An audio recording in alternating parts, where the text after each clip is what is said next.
ओम श्री हनुमते नमः। श्री हनुमान एस्ट्रोलॉजी। प्रिय मित्रों नमस्कार। आज आपको बताएंगे मिथुन राशि वाले जातकों के लिए माह जुलाई 2022 यानी जुलाई का महीना 2022 कैसा रहेगा, क्या ग्रह गोचर की स्थिति रहेगी, क्या शुभाशुभ प्रभाव घटित होंगे। आपका स्वास्थ्य, आपकी हेल्थ, आपका फैमिली, आपका फाइनेंस, आपका इन्वेस्टमेंट, छोटी मोटी यात्राएं, ट्रैवलिंग, आपका सेल्फ कॉन्फिडेंस, भूमि मकान वाहन प्रॉपर्टी, लग्जरी लाइफ, घर की शांति, मन की शांति, आपका संतान सुख, आपकी एजुकेशन, विद्या, नौकरी, तरक्की, उन्नति, कर्जा, बीमारी, शत्रु की स्थिति, आपका दाम्पत्य जीवन, वैवाहिक जीवन, आपके प्रेम संबंध, आपके विवाह संबंध, नए विवाह संबंध, बिजनेस, व्यवसाय, पार्टनरशिप, विदेशों की यात्राएं, लंबी दूरी की यात्राएं, करियर और लाभ की दृष्टि से कैसा रहेगा, इसकी आपको जानकारी देंगे। लेकिन पॉइंट टू पॉइंट आपसे बात करेंगे, आपका ज़्यादा समय नहीं लेंगे। और मित्रों, यह फलादेश चंद्र राशि पर आधारित है। चंद्र राशि नहीं मालूम है, प्रचलित नाम से देख लीजिए। चैनल पर नए हैं तो सब्सक्राइब करें, बेल आइकन बटन दबाएं। वीडियो अच्छी लगे कमेंट बॉक्स में जाएं, लिखें जय श्री राम, जय श्री हनुमान। एक नज़र ग्रह गोचर पर डाल लेते हैं। सूर्य अभी मिथुन राशि में संचार कर रहे हैं। 16 जुलाई को कर्क राशि में प्रवेश करेंगे। मंगल स्वग्रही मेष राशि में ही संचार करेंगे। बुध आपके वृषभ राशि में संचार कर रहे हैं, लेकिन 2 जुलाई को ही अपनी स्वग्रही मिथुन राशि में प्रवेश करेंगे। और साथ में यहाँ पर आपकी जो स्थिति बन रही है, गुरु आपके मीन राशि में, स्वग्रही मीन राशि में संचार कर रहे हैं। शुक्र आपके वृषभ राशि में रहेंगे, लेकिन 13 जुलाई को मित्र मिथुन राशि में प्रवेश करेंगे। शनि कुंभ राशि में वक्री होकर संचार कर रहे हैं, लेकिन 12 जुलाई को पुनः वक्री होकर मकर राशि में आ जाएंगे। राहु आपके मेष राशि में रहेंगे। केतु आपके तुला राशि में संचार कर रहे हैं। आपके ग्रह गोचर की स्थिति चलिए बात कर लेते हैं मिथुन राशि वाले जातकों के लिए। सबसे पहले जो स्थिति यहाँ पर बन रही है, वह स्थिति ये बन रही है कि आपकी कुंडली में यहाँ पर पंच महापुरुष योग में से 2 तारीख को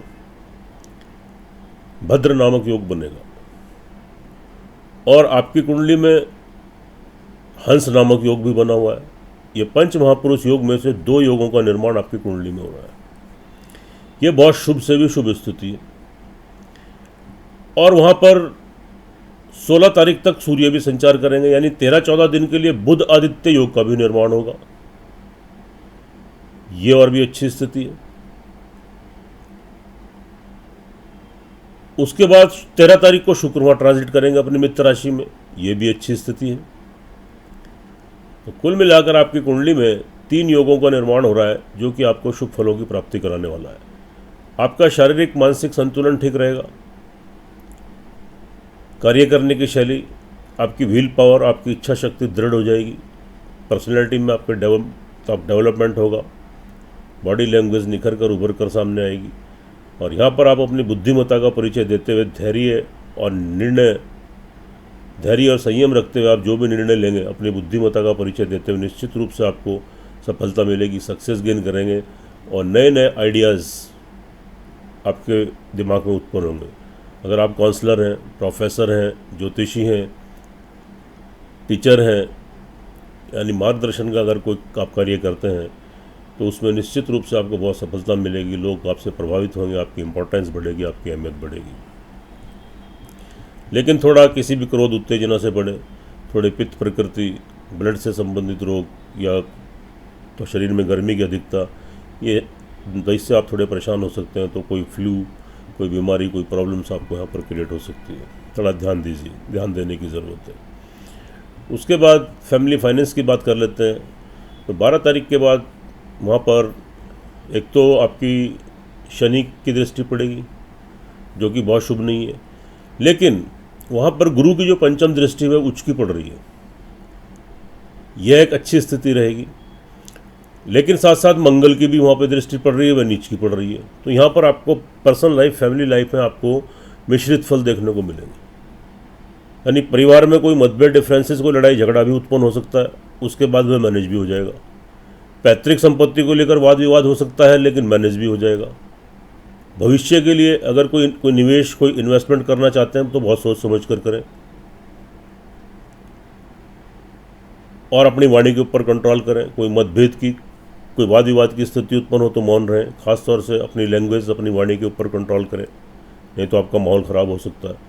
जमा धन कोष बैंक बैलेंस में वृद्धि भी हो सकती है और वहाँ नुकसान भी हो सकता है, यानी मिश्रित फल यहाँ पर आपको मिल सकते हैं। लेकिन मैनेजमेंट भी हो जाएगा, क्योंकि देवगुरु बृहस्पति की उच्च की दृष्टि है, मंगल की नीच की है, लेकिन दोनों मित्र भाव रखते हैं और मित्रहीन, माना कि मंगल की नीच दृष्टि है, लेकिन चंद्रमा जो कर्क राशि के स्वामी और मंगल आपस में मित्र हैं। तो संभवतः यहाँ पे मान के चलिएगा 80% आपको सुख फलों की प्राप्ति हो सकती है।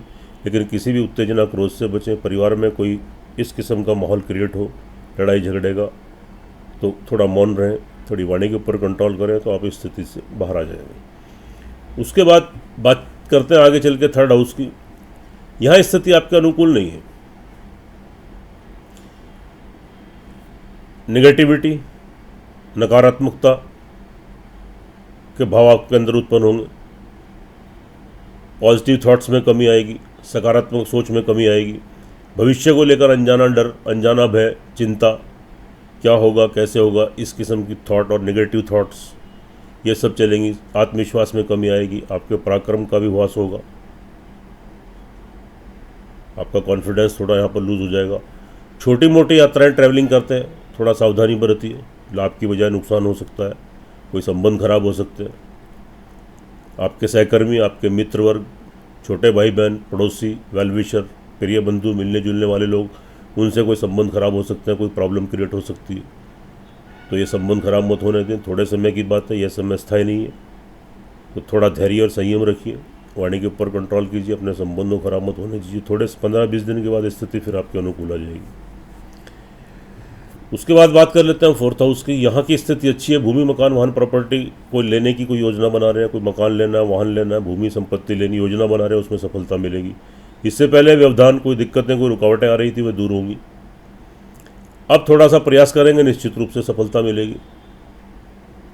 और यहाँ पर आपको कोई मकान लेने के, वाहन लेने के और भूमि लेने के आपको योग बन रहे हैं। आपकी माता जी का भरपूर लाभ सहयोग प्राप्त होगा, उनका आशीर्वाद मिलेगा, कोई फाइनेंशियली सपोर्ट उनसे मिल सकती है।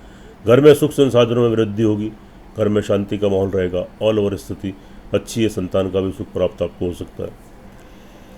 इसके बाद बात कर लेते हैं थोड़ा इरिटेशन, फ्रस्ट्रेशन, कन्फ्यूज़न, चूँकि पंचम स्थान में केतु संचार कर रहे हैं। हालांकि वहाँ के लॉर्ड जो शुक्र हैं 2 तारीख के बाद आपको काफ़ी फेवर करेंगे। आज संतान की तरफ से गुड न्यूज़ मिलेगी, कोई उनके विवाह शादी के संबंध, उनकी हेल्थ ख़राब चल रही तो हेल्थ में सुधार, नौकरी में, पढ़ाई में या बिजनेस में तरक्की, उन्नति, संतान का सहयोग, ऑल ओवर संतान से संतुष्टि मिलेगी, सेटिस्फेक्शन मिलेगा। विद्यार्थी वर्ग के लिए अच्छी स्थिति है, एकाग्र होकर पढ़ाई कर पाएंगे। आगामी शुभ परिणाम की प्राप्ति होगी। और डिग्री, मास्टर डिग्री लेनी है, प्रयास कीजिए, निश्चित रूप से सफलता मिलेगी, सक्सेस गेन करेंगे।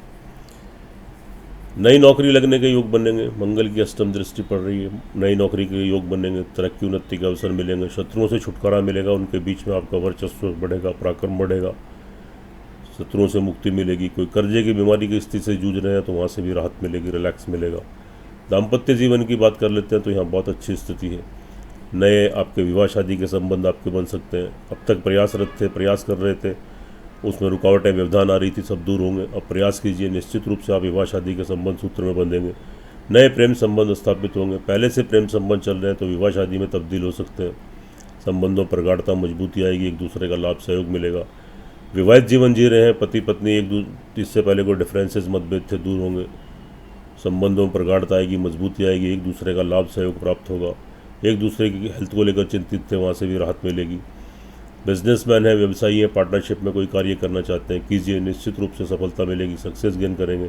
क्योंकि यहाँ 7th हाउस के लॉर्ड जो देवगुरु बृहस्पति हैं, वह आपका हंस नामक योग बनाकर आपके करियर के घर में बैठे हैं, जो कि बहुत अच्छी स्थिति है। लेकिन थोड़ा ध्यान दीजिए, 12 तारीख को शनि वक्री हो सकते हैं। थोड़ी चोट फेट, एक्सीडेंट, कोई फ्लू, कोई बीमारी, कोई पैसे का बड़ा नुकसान, हॉस्पिटलाइज होना या अंडर पार्ट्स के रोग, आपको कोई गुप्त रोग, ये सारी चीज़ें आपको यहाँ पर थोड़ी क्रिएट कर सकती हैं। तरक्की उन्नति में थोड़ी बाधाएं आ सकती हैं। 12 तारीख के बाद खास तौर से थोड़ा ध्यान देने की ज़रूरत है। यहाँ पर आपको थोड़ा परिश्रम, थोड़ी मेहनत आपको अधिक करनी पड़ेगी। अपने पिताजी की हेल्थ का ध्यान रखिए, उनके साथ कोई मतभेद, को डिफरेंसेस क्रिएट होते हैं तो इस सब स्थिति से बचिए। कोई उनसे व्यर्थ लाभ, कोई उनके व्यर्थ के आर्ग्यूमेंट मत करें, उनके कहे अनुसार कार्य करें या मौन रहें अगर उनकी बात आपको पसंद ना आए। लेकिन उनकी सेवा करें, उनका आशीर्वाद प्राप्त करें, नहीं तो पिता की तरफ से कोई नुकसान, कोई हानि आपको देखने को मिल सकती है। विदेशों की यात्राओं में कोई रुकावट, कोई व्यवधान आपको आ सकते हैं या आपको कोई प्रॉब्लम क्रिएट हो सकती है। लंबी दूरी की यात्राओं से नुकसान हो सकता है। धार्मिक स्थान की यात्राएं पोस्टपोन हो सकती हैं। आध्यात्मिकता के भाव में संभवतः कमी आ सकती है, लेकिन आप जिस भगवान का इष्ट का ध्यान करते हैं रेगुलर करते रहिए, क्योंकि ये समय अस्थायी नहीं है। आज जो आप तो अपने भगवान की पूजा पाठ जो करेंगे, कल निश्चित रूप से उनकी ब्लेसिंग, आशीर्वाद आपको प्राप्त होगा। करियर की दृष्टि से बहुत अच्छी स्थिति है। आप करियर से रिलेटेड कोई भी कार्य करते हैं, नौकरी करते हैं, बिजनेस करते हैं, कोई व्यवसाय करते हैं, तो यहाँ पर आपको तरक्की उन्नति के अवसर मिलेंगे। नौकरी में तरक्की उन्नति के अवसर प्राप्त होंगे। कोई चेंजेस लाना चाहे नौकरी में ला सकते हैं। कार्य व्यवसाय बिजनेस में कोई तब्दीली करनी, चेंजेस लाने, इंक्रीमेंट्स करने, कोई वृद्धि करनी, आप कर सकते हैं। नया कार्य व्यवसाय खोल सकते हैं। यहाँ जितना परिश्रम और जितने एफर्ट्स आप, जितनी मेहनत आप करेंगे, उसके अकॉर्डिंग कई गुना शुभ फलों की प्राप्ति आपको होगी। लाभ की दृष्टि से अच्छी स्थिति है। वहाँ पर हालांकि मंगल राहु एक आपका ग्रहण दोष बनाकर बैठे हुए हैं, अंगारक दोष भी इसको बोलते हैं, लेकिन दोनों ही 11th हाउस में, मंगल स्वग्रही है और राहु भी 11th हाउस में अच्छे फल देते हैं। तो यहाँ पर अचानक से आपको बड़े धन की प्राप्ति भी हो सकती है और कोई पैसे का थोड़ा सा लॉस भी हो सकता है। सोर्स ऑफ इनकम आपका बढ़ेगा, आय के स्रोत आपके बढ़ेंगे, जहाँ से आपका पैसा आता है, धन आता है। बड़े भाई बहन, मित्र वर्ग, उनसे आपको कोई बड़ा फाइनेंशियल लाभ आप यहाँ पर गेन कर सकते हैं। तो यहाँ अच्छी नए कम्युनिकेशन आपके बढ़ेंगे, तो जब बनेंगे, अच्छी स्थिति रहेगी, आपके अनुकूल है। उसके बाद जो जातक विदेशों में, उनके लिए थोड़ा संघर्ष की स्थिति बनती है। थोड़ी उनको नौकरी में प्रॉब्लम आ सकती है, कार्य व्यवसाय बिजनेस में प्रॉब्लम आ सकती है। आपका विदेशों से संबंध है, विदेशों में आना जाना रहता है, वहाँ के थ्रू कोई बिजनेस करते हैं, एक्सपोर्ट इम्पोर्ट का कार्य है, कोई अन्य कार्य है, थोड़े संबंध खराब हो सकते हैं, पैसा फंस सकता है, अटक सकता है। कोर्ट कचहरी में कोई मुकदमा वगैरह चल रहा है, वहाँ से थोड़ी प्रॉब्लम्स आपको क्रिएट हो सकती है। देखिए मित्रों, यह फलादेश चंद्र राशि पर आधारित है। इसकी अपनी इंपॉर्टेंस है, इसकी अपनी अहमियत है, लेकिन जो आपकी लगन कुंडली, जन्म कुंडली होती है, उसका विशेष महत्व होता है, सर्वाधिक महत्व होता है। तो एक बार अपनी लगन कुंडली, जन्म कुंडली का विश्लेषण जरूर करा लें। अगर आपकी मिथुन राशि वाले जातकों की जन्म कुंडली के अंदर, लगन कुंडली के अंदर किसी भी ग्रह की दशा आपके अनुकूल, आपके पक्ष में चल रही है, तो संभवतः आपको, आपके साथ शुभ प्रभाव घटित होंगे और तरक्की उन्नति के अवसर आपको प्राप्त होंगे। और अगर आपकी जन्म कुंडली के अंदर किसी अन्य ग्रह की दशा आपके अनुकूल नहीं है, आपके पक्ष में नहीं है, आपके प्रतिकूल चल रही है, तो थोड़ी कठिनाई, परेशानियों का सामना करना पड़ सकता है और शुभ प्रभाव में थोड़ी कमी आ सकती है। तो एक बार अपनी कुंडली का विश्लेषण जरूर कराएं। उपाय के तौर पर ओम गंग गणपति नमः 108 टाइम्स, ओम शंख शनिश्चराय नमः 108 टाइम्स और एक श्रद्धापूर्वक हनुमान चालीसा का पाठ कीजिए। मंगल शनिवार को शुद्धता से रहें। शनिवार को पीपल वृक्ष पर काला तिल, कच्चा दूध, पानी मिलाकर चढ़ाएं और मंगलवार को हनुमान जी को लाल बूंदी का प्रसाद चढ़ाएं। काली चींटियों को प्रतिदिन खिलाएं, पक्षियों को प्रतिदिन खिलाएं। तो थोड़े बहुत दुष्प्रभाव उनसे आप बचेंगे, आपको सुरक्षा प्रदान होगी। सुखी रहें, स्वस्थ रहें, हंसते रहें, मुस्कुराते रहें। जय श्री राम, जय श्री हनुमान।